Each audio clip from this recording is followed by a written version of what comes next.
sommaire de ce MAC Forme et Bien-être spécial entrepreneur, nous arpenterons les vignes sancerroises avec Jost, un ancien banquier devenu vigneron à la recherche de ses secrets anti-stress.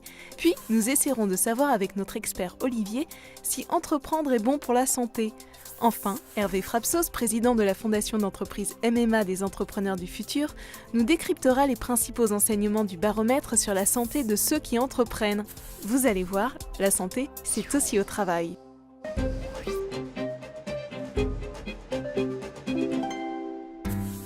Dans une autre vie, Jost de Villebois a occupé des postes très importants dans la haute finance et l'industrie pétrolière aux Pays-Bas. Avant que, sans doute inspiré par le proverbe latin in vino veritas, la vérité est dans le vin, il décide de plaquer les indices boursiers et les conseils d'administration pour les vignes escarpées des coteaux sancerrois. Mais comment fait-il pour s'adapter à son nouveau métier de vigneron et rester zen et en bonne santé ? Pour rester en bonne santé, d'abord, je fais du sport. Donc, je cours, en principe, 2 fois par semaine, une fois 10 km, une fois 5 km. La deuxième chose, c'est que je délègue beaucoup. Donc, tout ce qui peut être fait par quelqu'un d'autre, je ne le fais pas moi-même. Je me suis entouré de gens qui sont très capables, qui sont souvent mieux capables dans certains aspects que moi-même. Et je m'éclate de voir donc, les gens prendre de leurs responsabilités. Et je pousse la responsabilité dans la société donc, vers le bas. C'est la meilleure façon que tout le monde se sent valorisé et ça enlève le stress. Troisième chose, il faut rire. Il faut que donc, l'ambiance elle donne l'occasion de rire et de se relativiser. Et la dernière chose, c'est qu'il faut partager donc, les problèmes et les succès. Si on partage donc, les problèmes se réduisent. Mais il faut partager les succès aussi.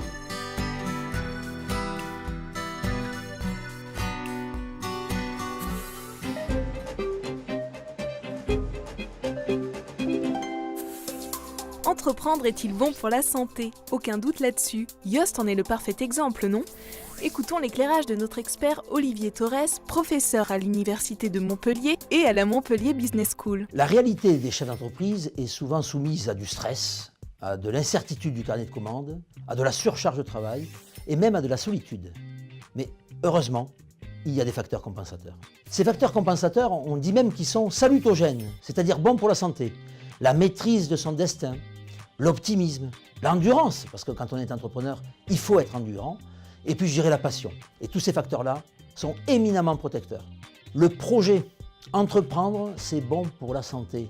Être dans le projet et non pas dans le rejet, choisir et ne jamais subir son environnement. Sinon, c'est avoir le destin de la feuille morte.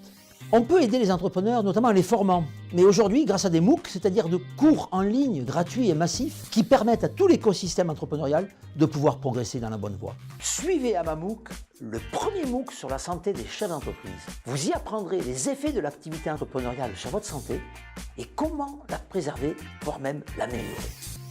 Être entrepreneur, c'est jongler tous les jours avec des problèmes différents. Mais entreprendre, ça apporte aussi beaucoup de satisfaction.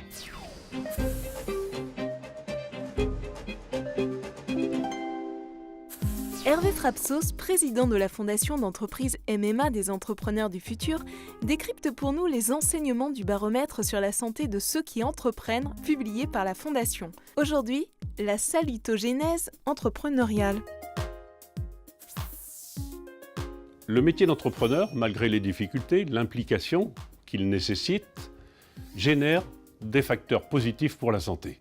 Une étude sur la santé du dirigeant pour la Fondation MMA des entrepreneurs du futur a montré que pour 8 entrepreneurs sur 10, le travail c'est la santé. 7 entrepreneurs sur 10 estiment que leur état de santé est lié à l'état de santé de leur entreprise. L'étude montre aussi que pour 6 entrepreneurs sur 10, leurs journées sont stressantes. Stress choisi, qui est plutôt stimulant pour leur travail, stress subi, qui est néfaste pour leur santé. Si vous faites vous aussi partie de ceux qui entreprennent, il existe des MOOC de formation en ligne comme AmaMOOC mis en place par l'Observatoire Amaroc, où vous serez sensibilisé aux conséquences positives ou négatives de votre activité sur votre santé. Dans les territoires, des acteurs comme les CCI, les chambres des métiers, les associations locales organisent des conférences dédiées à ces problématiques.